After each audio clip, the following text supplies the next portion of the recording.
সিঙ্গাপুরে ট্রেনে চড়তে হলে টিকিট কাটতে হয় না, কিন্তু এরকম মেশিন আছে, মেশিনে কার্ডটা পাঞ্চ করলে লেখা আসে আপনি যেতে পারবেন। আমরা কার্ডটা পাঞ্চ করছি, এখন আমি চলে যাব ওঠার জন্য। এটা হচ্ছে সিঙ্গাপুরের ট্রেন স্টেশন। সিঙ্গাপুরের ভাষায় যাকে বলা হয় এমআরটি। দেখতে পাচ্ছেন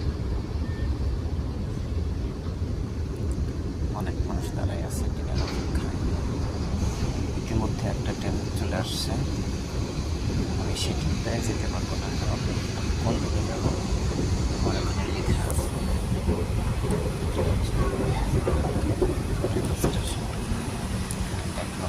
দাঁড়ায় আছে,